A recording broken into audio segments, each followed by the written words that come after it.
Lawin Media Network, bringing to you the most relevant content across all platforms. business, legal, politics, health, lifestyle, and entertainment. Your source for all the news and updates in the greater Houston community from Texas and all over the world. Get informed and empowered with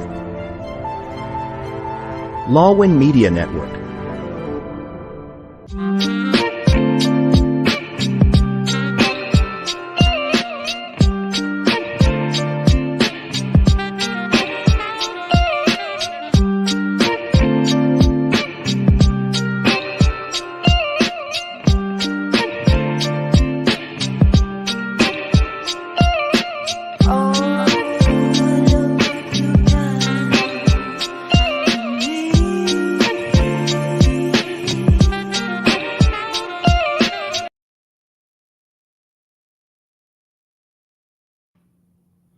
Good evening, everybody, and welcome to Pink Table Talk. I'm your host, Dr. Carly D., a doctorally prepared nurse, educator, mentor, professional development specialist, and a domestic violence survivor and thriver. I'm so happy to be bringing to you guys season 3 of Pink Table Talk on Lawin Media Network. You guys are either watching us live through our YouTube channel or through our Facebook page. And if you don't happen to catch us live, you can catch us on one of our 18 different podcast platforms. I'm so excited that we have a wonderful and fantastic guest with us here tonight. He is my mentor. He helped me through my doctoral program. And without him, I wouldn't be Dr. Carly D., as you all know today. So today we have Dr. Gary Shelton. He is an adult oncology nurse practitioner and an oncology clinical nurse specialist. He holds many certifications in the field of nursing. He has also is a member of several professional nursing societies, including American Cancer Society, the Advanced Practitioner Society for Hematology and Oncology, the Oncology Nursing Society, the Nurse Practitioner Association of New York, and the American Nurses Association for Pain Management Nursing, and International Society of Nurses in Cancer Care. So he is a very, very busy, well-established, and distinguished professional. Dr. Gary has also been a speaker on organizations locally, nationally, and internationally. He has also authored and co-authored numerous abstracts, journal articles, and nursing book chapters. His passions include mentorship, consultation, and professional development for his colleagues, peers, and he also loves to participate in evidence-based practice to improve patient outcomes for patients with cancer. Along with his devotion to oncology nursing and transformational leadership, he has his first book that we will be discussing today on the show. So I would like everybody to welcome Dr. Gary Shelton to the show. Oh, there's my face. Hello.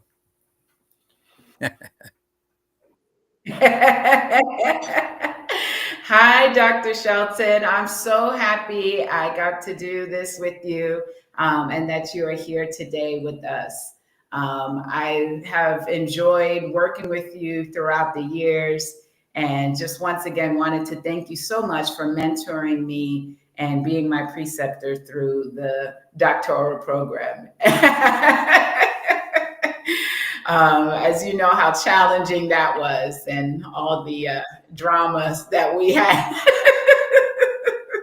Well, you know, the whole thing about mentor-mentee, you get something, I get something. So it's a give and take. It's a pro and con. It's fun for both ways. I mean, I wouldn't be a mentor if I didn't learn something from you. So it works both ways. And years from now, when we talk about it, it'll be that you're my mentor.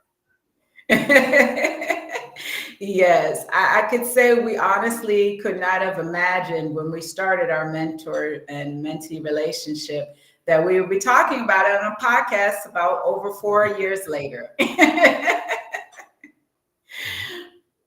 So it's Good. definitely been quite the journey. Mm-hmm. And you Yeah. being in Texas and me being in New York, but Yes, I know we can't meet up for our sangria dates anymore. well, we can. We just wouldn't be able to clink the noise with the glasses together. Good. Thank you very much for inviting me. This is very exciting for me. Yes, thank you so much. And I see you've been very busy, always into so many different things. That's kind of what inspires me to keep going, to continue pursuing my own certifications and just other professional endeavors. So, for our audience members at home, can you tell us just a little bit about yourself and your professional career? Well, I don't speak like a New Yorker, other than I can speak fast. I'm born and raised in Illinois. I am from a small town of less than 20,000 people. I mean, I don't want to say in the middle of nowhere because that's not kind. It's where I grew up, and it's a fabulous place, of course, for the people who live there. I was not seen as the most interesting person or the smartest person, or I guess I wasn't seen as the person who might be the most likely to succeed. So I left that small town as soon as I could. But it wasn't particularly nurturing for a boy who wanted to be a nurse. And I knew early on that that really was what I wanted to do. So, I don't want to be the poster child for somebody who's successful and started that way. And we will talk a minute about a project, and my next book will be about bullies, but that's a side story. So I'm from small town Illinois, near Chicago, for the arts, for the shopping, which changed my life a little bit. But I was really reared in Southern Illinois in an even smaller community. And the option for me, once I decided that I was ready for nursing, regardless of what people might think, becoming an LPN was my option, because in the junior college, that was what was offered. I became an LPN, and I was so proud to be that. And then I did a 2-year bridge program to become an RN. I moved to Central Florida and got a job on the telephone. I want to live in Florida by the ocean. Did the LPN to 2-year RN program there. Started a bachelor's degree, started a master's degree, moved to New York City then and got my first master's at Columbia, then got my second master's, which was as a nurse practitioner, then got the doctorate. So probably other people wouldn't go the same sort of route, but for me it was kind of necessary because of my upbringing, where I was from. I kind of needed to be at those levels for a while to know who I was, to understand what I could do and be, and I needed sort of that training as an LPN to communicate with people. To be an RN, I was so proud when I was able to put RN after my name. Oh my God. To get RN magazine and not be lying about it. But I mean, for knowing me, I needed that reinforcement of what I'm doing, what I'm learning, why I want to learn more, why I need more to feel like I'm able to give back more. So that's how I did it. But it took several decades to get to who I am, and maybe other people don't need to do it quite that way. Yes. Wow, that's quite the journey. So how many degrees in total do you have currently? Well, I started my doctorate 3 times. So I wanted an EDD. I thought, I'm already a nurse. I don't need a doctor of nursing. I wanted a doctor of nursing science, what Columbia was doing. But I ended up with the doctor of nursing practice rather than a PhD because I wanted to stay clinical. And that's what I'm still doing, taking care of patients at the bedside with my other nurses. And that's the most rewarding for me because, as you mentioned, communication is my science more than the hottest, best new treatments for illness. Yes, it's so true. I feel that a lot of the nurses today, the new nurses coming out, they're only looking at how much money they can earn, and trying to hurry up and get into travel nursing and all those things. But I think that your journey, how you started out as an LPN, and then now you're the doctorate in nursing, and you've co-authored textbooks. I think it's such an amazing journey, and it truly shows your resilience and your passion for nursing and caring for people. Mm-hmm. I mean, who knew? My first job was $4.57 an hour. So we have come a long way from that. Of course, that was a while ago, but still. Yes. Oh, wow. It wasn't for the money, and I would like to think that nurses even now, obviously we have to make money and we have to earn a living, and I like to play, and I can't play without working, but I don't think money really is the impetus for most of us in our field. We certainly feel like we deserve the money we get, but I think that there's a calling. Yes, absolutely. And such an interesting story, you coming from such a small town to now living in New York City. Did you ever think you were going to end up in a huge city like New York? I mean, if I were hypnotized, which I can't be because people have tried to hypnotize me. I think that, yes. I mean, love Chicago, and I think Chicago is the prettiest city in the world almost. But no, I'm a shopper. I want museums. I mean, I love the backyard. I love growing things. I love animals. Even if it's a cow or a pig, like in my book that we'll talk about. But I think I kind of sensed that my identity needed to be associated with a big city, and maybe part of it's the autonomy or the anonymity that a big city gives, and maybe initially that was what I needed. But I think I love it. Yes, me too. I do miss the city, I have to say. I mean, Houston is a smaller city. There's definitely a lot of museums, and we get some of that culture and, some shopping and lots to do in the nightlife. But there's nothing like New York. New York City just has everything, and it's just hard to explain unless you're there. Just the ability to walk down the street, you see something new every day. You can get all kinds of foods and snacks and whatever you want, and you're walking it off, so you don't have to worry about gaining too much weight. Right. But yes, I do miss it. Yeah. When I first moved to New York, I would travel to different parts of town to discover, the Village and Soho. Yes. And I noticed that if you look at people, women in particular, of course, if you look at women from the waist down, they have the most fabulous legs because they are walking. Maybe they're in stilettos or maybe they're in sneakers, but their legs are fabulous. And then as you keep looking up, you may realize that they're, 75 years old, but they look fabulous. And I mean, New York, as you know, is a walking city. So. Yes, that is true. I have been complimented on my calves, my legs. People are surprised whenever I do wear, on the occasions where I do wear a skirt, people are like, "Oh, you have nice legs." Yeah, they're very toned because I mean we could walk a mile or so in a day, just just out taking errands and just seeing the city. So yeah, that's definitely something I've heard. Yes, but you're such an interesting, person, and you've done so many great things in your life. And I love the fact that you do give back to the community. Like I said, we met through the ANA mentoring program, and you gave back to me and allowed me my way and my path to kind of to get there. So I once again thank you again for that. We do have a comment from one of our audience members. Okay. May DeVera said, "That's actually brave, leaving the place that brings nothing but toxicity."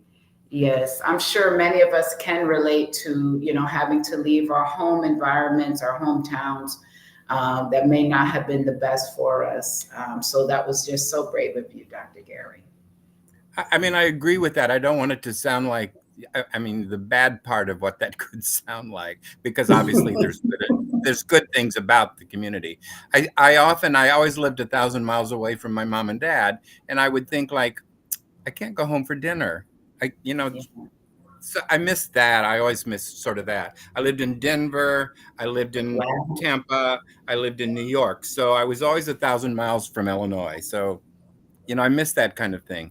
It's certainly a place appropriate for certain interests, and that backyard and driveway and growing garden things. I miss that. And I had that when I was. Yes, they all sound very lovely.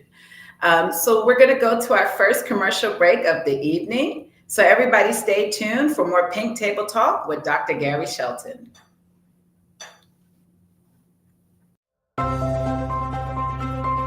Tune into Legal Treats with attorney Eileen Legoat Dizon every Friday at 7 p.m. Central Time. Get your weekly dose of legal knowledge, especially on family matters like divorce, child custody, child support, estate planning, probate and immigration. Engage in discussions by posting your questions, comments, greetings or shoutouts. See you every Friday at 7 p.m. Central Time. That would be Saturday at 9 a.m. Philippines. Don't miss out.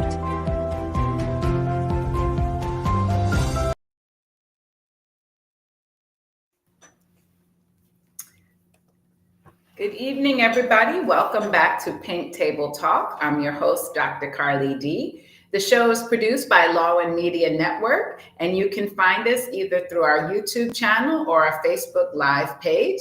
We are also on Twitch TV and over 18 different podcast platforms, including Apple, Spotify, Google, and Amazon. Tonight, we're talking with Dr. Gary Shelton, who is a nurse and oncology specialist and the author of the new book. So, Dr. Shelton, I am not even going to attempt to pronounce this title. So can you pronounce this title for our audience? Yeah, actually can. It's not important though if one can pronounce it, because it's a made up word. Platyosciandanthes amabilism. Given, and the book kind of explains how the word came about, but the whole science thing of growing up as a nurse and learning about intestinal worms, platyhelminthes, and that stuck with me because I thought it was such a fun word, platyhelminthes. We actually had to draw them. It didn't make any sense why we're drawing these worms, but in pathophys or something. But platyhelminthes stuck with me. So the platy, the metaphor of the book is about a cruise and how we can get self-hypnotized by just staring out at that line where the sea meets the sky. And maybe I talk a little too much about it in the book, but by hypnotizing, the ocean is my metaphor of how to get inside my head and imagine my possibilities, maybe imagine life's possibilities, and maybe question what is life all about. So the ocean piece is my metaphor. So platyosciandanthes, and amabilism just means the love of something. So. Wow, that's so interesting. That's so wonderful. It reminds me of kind of like Greek mythology. That's what I thought when I saw this, the title, and I love Greek mythology. And, so when I saw this, I said, oh, this is so interesting. It's kind of a throwback to that. So that's really cool. So now you're into creating words too. Let's add that to your resume. I will. Yeah. So what inspired you to write this book? I know it's based on your cruise trip. And so tell us more about that. Well, again, when we talk about nursing, I am a nurse. I was born and raised a nurse, even before I became one. Just that whole nurturing someone else, nurturing myself, that connection with people, animals. I like animals too. Just that humaneness, I think, which is the nursing piece. So I communicate as best as I can and try to keep you could get people at ease, and walk in a room and people are crying and you cry for a while, but you connect with them. So my whole life is different connections, whether it's through painting, art. My first degree was in fine art, but I identify with the touching lives through communication. So I've always been a writer. I in my next book that I'm putting together, I went through things I wrote in grade school and high school that, of course, I kept because I thought it was good even then. But the reason for the book is just a sort of a setting for you to allow yourself to think freely, to think whimsical. I talk about sea serpents and Beanie and Cecil from the 60s cartoon, and just that's okay when it's appropriate. I talk a lot about humor in healthcare. It's not always appropriate, but Yeah. I spoke the other day about, I know I'm rambling. I spoke the other day about humor in healthcare. You know that we don't lose our sense of humor when we get a cancer diagnosis. It's still there. True, you're going to focus on other things, but I still have a sense of humor with my cancer diagnosis. And I want you to remember that, so that when we're communicating, it's okay to be funny, in an appropriate way. It would mean that you and I know each other well enough that we can do that. I might use humor as, a form of denial, or I can't deal with something, so let's laugh it off. But I have a sense of humor, and that's important. So communicating. So I've always written something. I journal. I think everyone should journal or write things down. Mama said you're not a writer if you don't write something every day. I do write something every day for the most part. But so the reason for writing the book is just to try to get you and anybody who might be reading this book to be a little more whimsical, to daydream a little bit, to allow that's okay. And, look to your dreams, like the songs say. And at some point you kind of think, I feel better now. Maybe I have to go back out there in the jungle and, deal with a lot of stuff that isn't very pleasant. But I allowed myself a moment to sort of get inside my head. And maybe that's what people can do just by that moment of staring out at the ocean, where the line where the sea meets the sky. Of course, I'm looking for a sea serpent, and maybe one of those mythologic things that come out of the Greek mythology. Yes. Yeah. That's really beautiful. I really love the fact that you said that just because someone's received a cancer diagnosis doesn't mean they lost their humor. All too often I may walk on an oncology unit and it's so quiet. You don't hear, like you said, anyone laughing. You don't hear a lot of talking. It's always very somber and kind of depressing in a way. But I think that's so beautiful if we can use humor when we communicate with them, try to be a little bit more lighthearted. I think that would really help, especially in those moments. I think so too. I mean, again, appropriate. Yeah, of course, yeah. You might have to know somebody before you know it's appropriate. There's different kinds of humor, and some of it's not particularly funny if you take it the wrong way, and yet the other group over there is just laughing their heads off. And it's really hurtful when I hear it, because they're making fun of somebody and find that funny. So there's, ways to have humor be inappropriate or appropriate, but it's a way to communicate and to connect. My next book might be, in my next nursing book, communication to connect. We all communicate. Animals communicate. Our body parts communicate. Trees communicate with with the ground. But how connected are they? So, there's that piece of, are you even speaking my language? We're talking, but I don't get it. We didn't connect. Yeah, that's so profound, and it's so funny. I just recently took Crucial Conversations class. It was a 2-day class. And we were talking about how people in this generation, they don't know how to communicate. everybody's so used to talking either through text or social media. So I thought what you said was so profound in how you said we might communicate, but we might not connect. And I think that's so true for today. Like, people are talking, we might be talking, texting, emailing, but we're not really connecting as past generations did. Or if we are, we may not know it. We don't Yeah. realize it, right? Yeah. Your email to me could be very flowery and loving, but I didn't read every word because I was in a hurry. And I respond to you, or you asked me 3 questions. I only answered 1 because I didn't read the other 2. And yet we were communicating, right? We didn't really connect. Yeah, Absolutely. that is so true.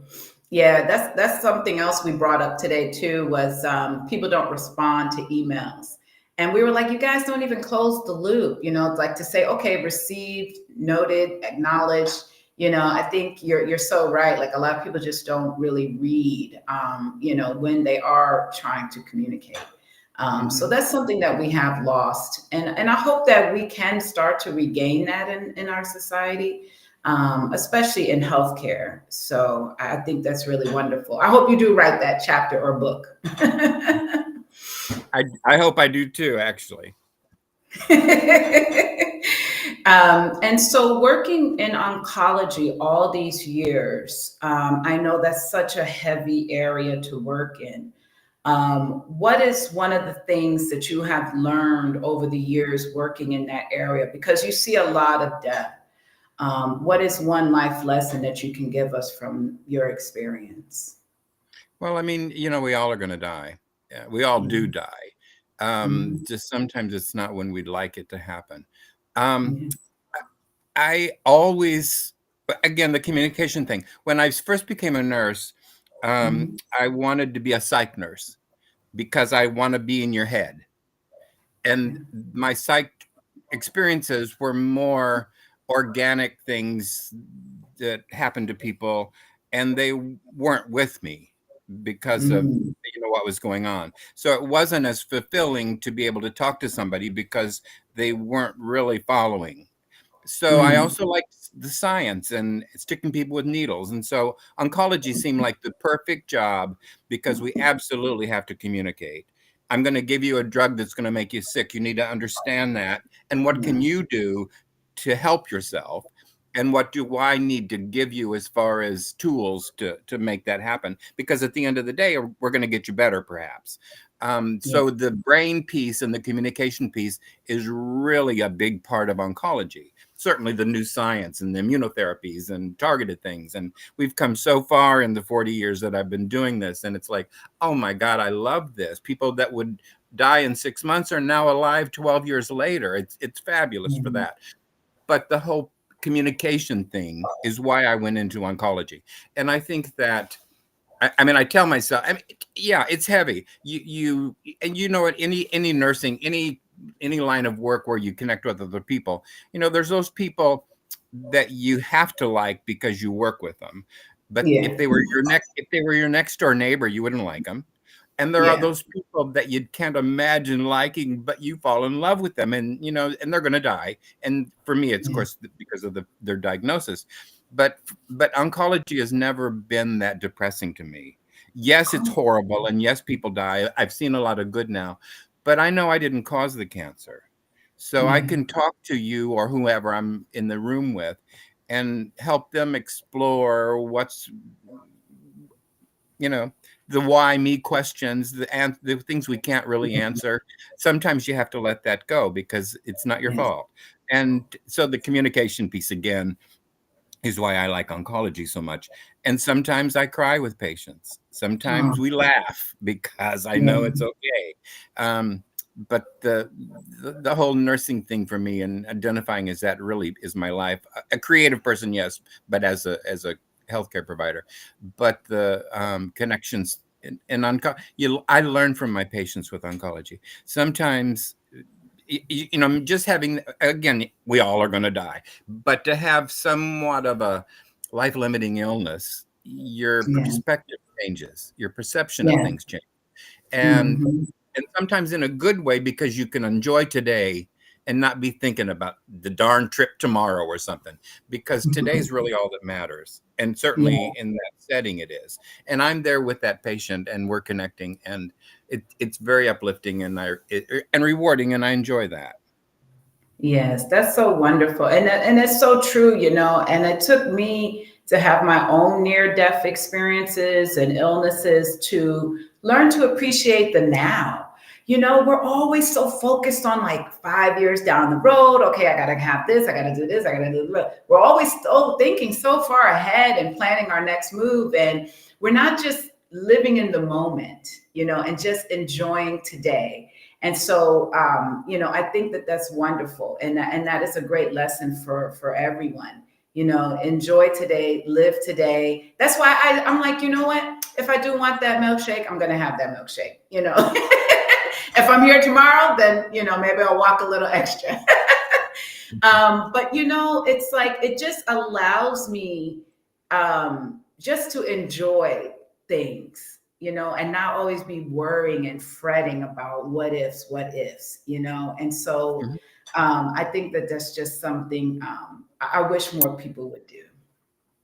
Well, and that's the point of my book, watching that line and taking yourself somewhere else, even though you didn't go anywhere, and be thinking of something else that allows you to be in the moment, even though then you have to jump back in and do something really important. Yes. So true. We're going to go to our second commercial break of the evening, but you guys stay tuned for more Pink Table Talk with Dr. Gary Shelton. Join us for a captivating new series where Lawin sits down with the trailblazers of the music and entertainment world. Discover the stories behind the faces and voices that shape our culture and community. We will bring you exclusive interviews with industry legends and rising stars. Behind the scenes insights and get a peek into the creative processes and personal journeys. Artists and performers and their upcoming shows and events. Stay tuned for more updates and sneak peeks.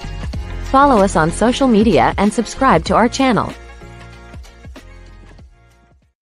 Beyond Health and Wellness Dr. Rich and Nurse MJ. Let's explore the journey to holistic well-being. Listen to insights that inspire a healthier, happier life. Uncover. Empower yourself. Take charge of your well-being. Whether you're looking for tips on nutrition, mental health, or fitness, this show is for you. Beyond Health and Wellness. Every Friday 8 p.m. Central Time, that's Saturday 10 a.m.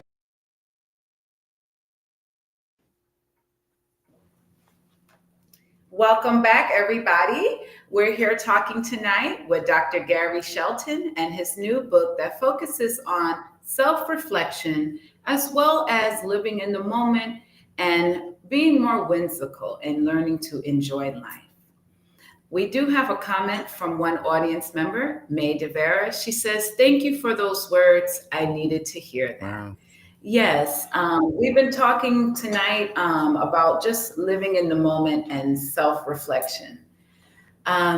Dr. Gary, when I read your book, I was laughing. I mean, it is really just so fun. And I just thought, you know, the way you express things and just the little dramas you were having, you know, on your trip, it was just so funny. And I couldn't stop laughing. There's one sentence here that I really love. You said, "Oh my God, is that how a diva would have reacted? Oh, no, no, no." And so I immediately thought of myself and how I always have my mini crises about, like, it could be just the most minor inconveniences, you know, and I'm like, oh my God, I really am such a diva. So can you talk to us more about that? Well, I can talk about being a diva, but well, the thing about my humor or whatever is that sometimes I'll say something that I know is funny, but people aren't necessarily sure whether I'm being serious or whether something has happened. I sometimes say that I'm a diva and I should be treated like one at times because of my experience, because of, my insight, whatever, but I don't mean it, like I'm rich and famous diva that, but that moment of recognize me, appreciate me, that's a diva, I think. And for a moment, maybe you're too far inside yourself. And then you realize it's part of what makes me me, and you realize who I am, but I also am interested in the diva in you. So it goes beyond that. Yeah. I think that the ability to have some insight, even for a moment, I mean, like we talk about a stressful situation at work. I mean, oncology, of course, as you were saying, it's pretty stressful. Not that other areas of nursing or healthcare is not, or other jobs, of course. But for that moment, maybe I'm taking a bathroom break.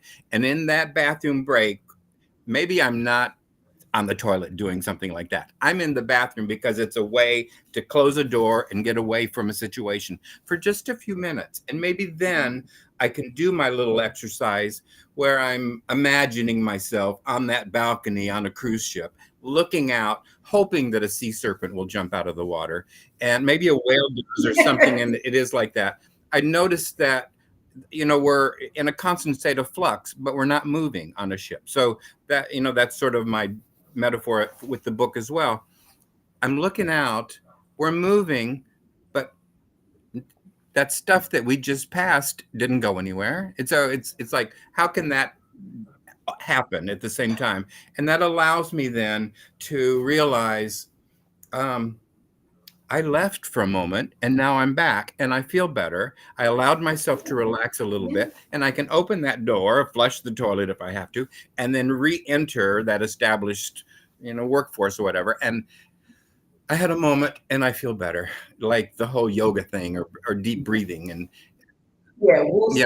self-hypnosis of some kind. Yeah. Creative visualization, the whole thing. Which is yeah, and I think that's important.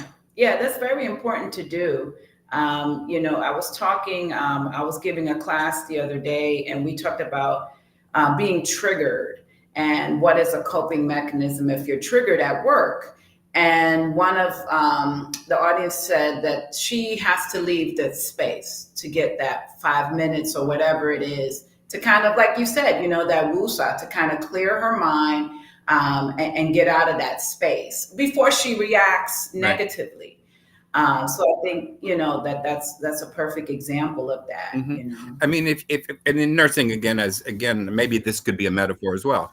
I'm going to see 6 patients in 6 spaces, and I'm going from room to room, and I have had 6 opportunities to connect, and something horrible happened and something fabulous happened.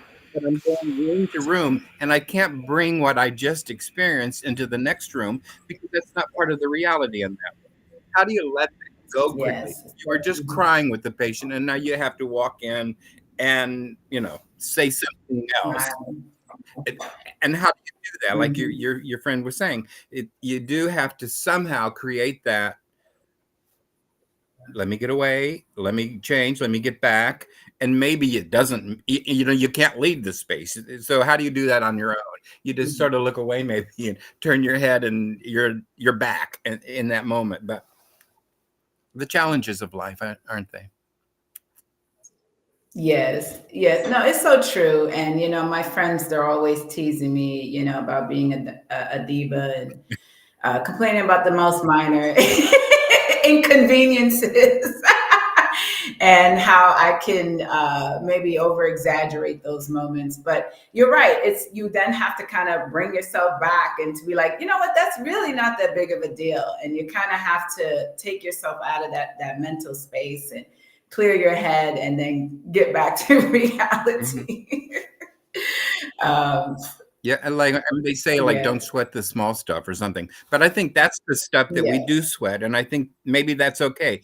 The bigger stuff, you can't probably bring me into that. It's something that's happening with you. So I think it's okay to. Well, it's a self-reflective thing, and that's part of what I'm stressing. To self-reflect doesn't mean finding your faults. It allows you to see your possibilities. That's what I think. And then maybe where can you go from that? Write that down because I'm not sure I Yeah. remembered it, but absolutely. Yeah. I know we got a lot of great one-liners and quotes from you today so far. But I like that, I like that you say self-reflection is not just looking for the negative, but for the possibilities. I think that's really wonderful, and I think if more people can get into that mindset, they will try to reach more for the stars and really reach their full potential. So I think I love that. That's really beautiful. I got to put it on a t-shirt or a mug or something. I give you the rights to it.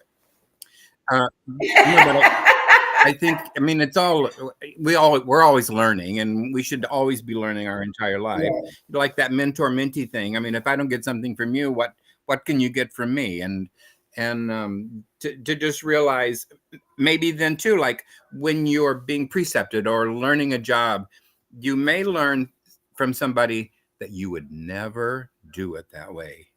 But you learned that. You saw somebody do something, and maybe you're thinking, I would never have acted that way. I would never say that. I would never. But you learned something from that. And maybe that also will be a memory thing and a trigger thing. And when that moment comes back, you will realize, now that's what he or she said or did.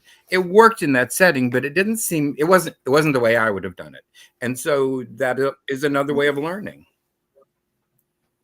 Yes, it is so true. And, I do a lot of training with like new grad nurses, and they're always coming to me and being like, well, this is not how I would do it. And they're trying to like direct their own orientation, instead of just living in the moment and kind of taking it in.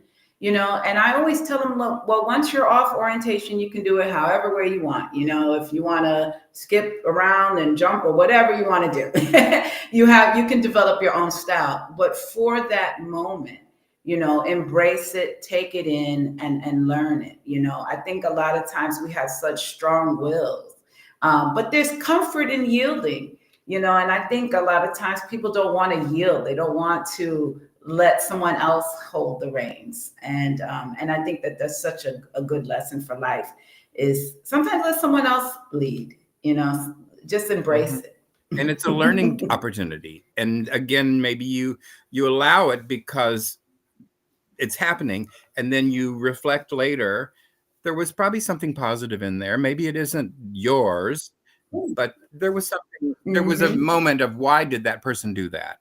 And maybe that's what you need to think about. Yeah. And then maybe if I was in that situation, truly, maybe I would have acted that way. So I did learn something from it. Yeah. And then Yes. Oh, yes. Yeah. Go ahead. Then you walk in the next room and you forget what you just learned. But then, Yeah, that's so true. You're so true in what you say, because for me, my experience as a new nurse, I had a terrible preceptor. She's a wonderful, nurse. She's very, studious and by the policy. But for me, it wasn't the best experience. So I learned what not to be as a nurse or a preceptor or a trainer. And it actually drove my career. This is why I went into education. It's because I wanted to encourage the new nurses when they get on the floor, instead of to discourage them. So that experience, it showed me how not to be. And my whole entire career, even to this day, I stray from those things that she did, so that way I can now encourage and uplift people in a more positive way during their training or education. I totally agree with that. Because I can remember one of my preceptors was afraid of me. She thought I was somebody. Not you. Yeah, she was afraid of me. So I didn't get the best experience from her, because I don't know what she thought it would happen to me. But so I had to then talk to my managed person and ask to have someone else, because I wasn't learning anything. And I needed to. It wasn't that I knew everything, but I'd come from somewhere and had some notoriety, whatever. So she was afraid of me, which which was uncomfortable for both of us. So yeah, that didn't work. But again, that's something to learn. Yes, it's so true. We're going to go to our last commercial break of the evening, but we're going to be back very soon with more Pink Table Talk with Dr. Gary Shelton. So everybody stay tuned. Calling all food lovers and aspiring culinary stars. Get ready to turn your kitchen dreams into reality with the Commissary Kitchen, hosted by none other than the adobo queen herself, Nancy Reyes Lumen. From perfecting classic dishes to navigating the commissary business landscape, Nancy's got you covered. Because in her kitchen, every dish tells a story, and every recipe is an opportunity to shine. Join us every Thursday 8 p.m. CST or Friday 10 a.m. PH time, and let's cook up something extraordinary together.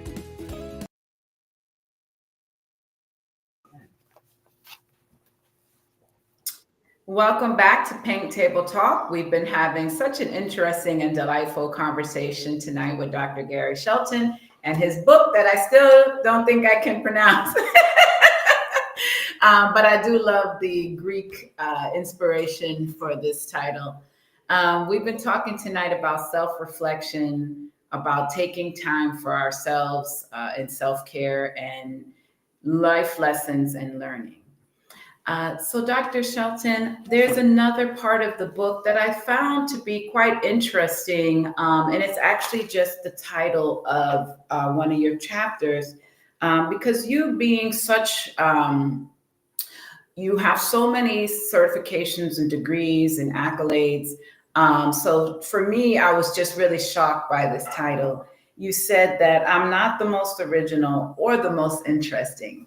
But I actually find that you to be the opposite. I think you are so very interesting, and you have such a life full of adventure and great journeys that you've gone through. So can you tell us more about that title? Can I just read that paragraph? Yes. I'm not the smartest person in the world, or even the smartest from Illinois. I'm not likely in the top 5 either. This is evidenced by the dozens of IQ tests I have taken. I was never the most popular, except maybe in grade school, but only for a few days. It would be an understatement to share that I would never have been considered the most masculine or the most likely to succeed.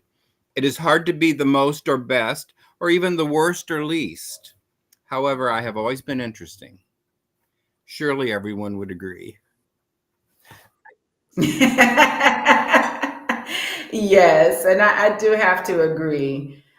You're definitely so interesting, and you are very smart. I mean, I don't think anybody out here could have so many degrees and certifications and write book chapters if they weren't smart.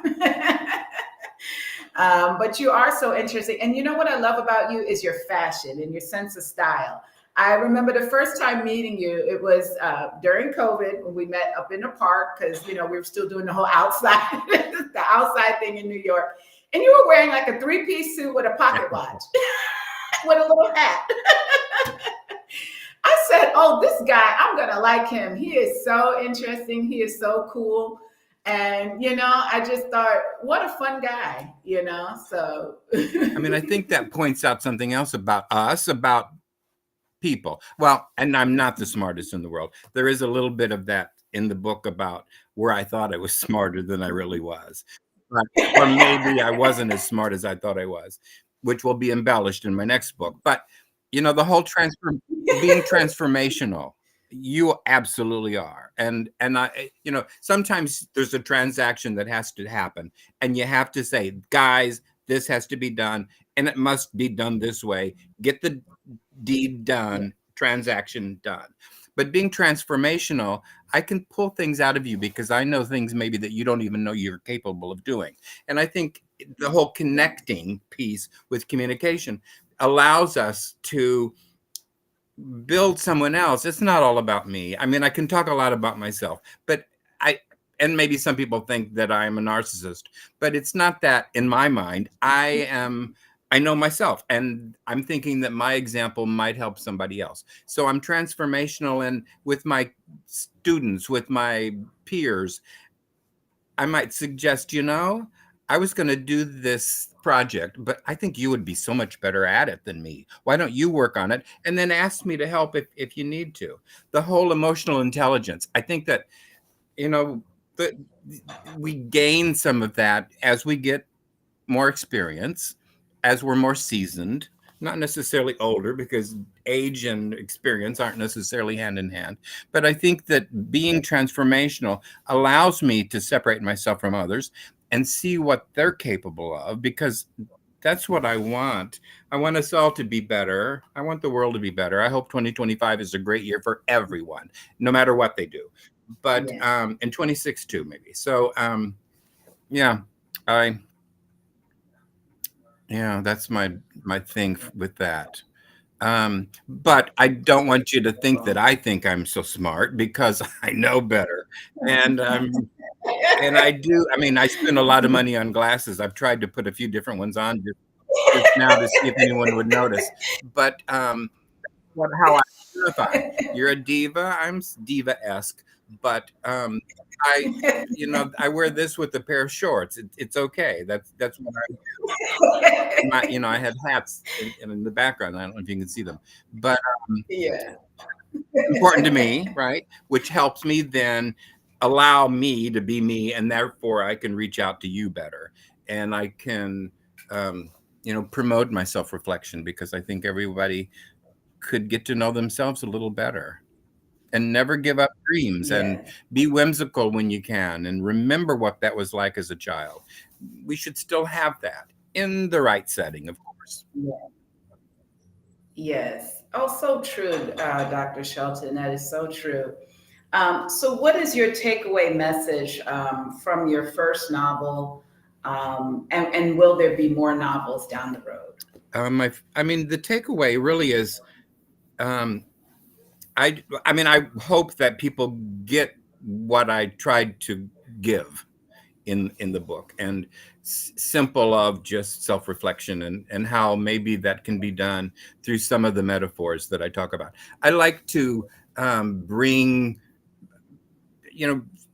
something like from the 60s or the 80s or again, younger people wouldn't get some of my references, but people that do, like you were saying, you laughed some while you were reading. People, I know what Gary's talking about. And then for a moment, you're thinking of that, remembering that, and then moving on. And you're busy at work and you have to keep doing things. But I think that my takeaway from the first book is just, guys, we're older, we all get older, and except, of course, when we're no longer alive, and we all do die. But I think that it's important to hold on to some of that daydreaming. Even we all have daydreams. We create a visualization. You're going to buy that new car. You already see yourself in it before you go in to buy it. That dress you saw, those shoes you saw, you already see yourself in it, or you wouldn't even be considering buying them or getting them. So that's a way of self-hypnosis. You see the future before you've made a decision. I think that's what's important about that. For my next book, it dives deeper into the character that's in this book, which is pretty autobiographical, but it's not meant to be, because, again, who am I to think you might want to read about me? It's about the experience. And I was bullied a lot, and didn't become a nurse right away, because I wasn't ready for that neon arrow pointing at my head. But when I was ready, it was perfect, and I've never looked back, and I've never been unhappy about it, nor have I ever not been allowed to do the job and do it well and be appreciated for what I give.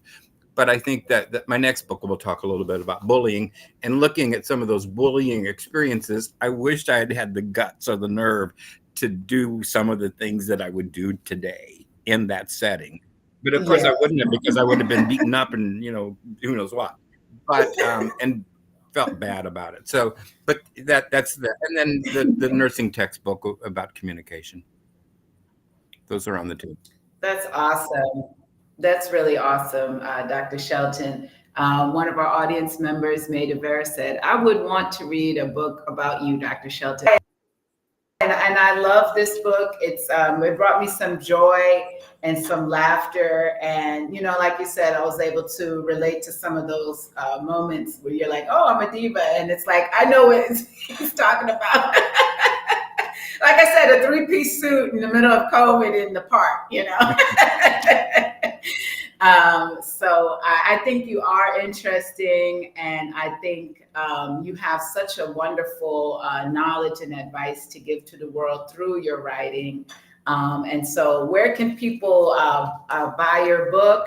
Where can they find this? It's actually an ebook, or it's a soft cover or a hardcover. Anyone who sells online books, a lot of people have gone through Amazon, and that's where some of the accolades and interesting reviews are placed. If you Google the title or even my name, pages of places that you can buy the book. It's not physically in the stores, and probably won't be. It's part of Simon and Schuster, but they weren't going to do that unless it was more successful. If anyone were to purchase and wanted a signing, have a book fair, have a book club, and I'll fly in and do some reading and signing and anything like that. So. Oh, that's wonderful. Oh, that's so nice. Yeah, that's so wonderful. I thank you so much, Dr. Shelton, for coming on the show today. Thank you for sharing your knowledge and your passion for people in life with us. And I just look forward to more in the future from you. Thank you. Thank you. Anyone can reach out to me. So I welcome any comments or anything. Yes, thank you so much. And you have a website. I think it's GEBShelton.com. Yes, wonderful. Definitely reach out for some, and look at those glasses. He has so many beautiful and cool glasses. And just definitely a very interesting man. Thank you all for watching tonight. We will be back again next week with Olivera Jankowska, the Director of Education with the Mayor's Office.